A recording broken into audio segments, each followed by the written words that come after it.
Aloha and welcome to KTA Quick and Ono Recipes. I'm Chef Grant Sato, and today I'll be preparing for you easy Salmon Nitsuke. Heat a medium-sized pan on high heat and add in the oil. When the oil lightly smokes, add in the salmon, sear for 2 minutes, and then flip the salmon over. Deglaze with the dashi and quickly add in the shoyu, mirin, and ginger.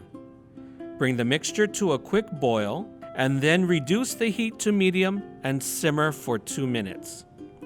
Remove the salmon from the pan and place on a serving plate or platter.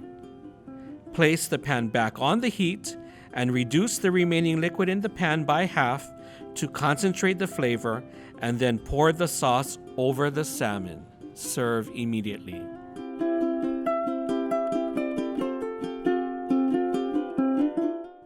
For this recipe and more, please visit ktasuperstores.com/recipes.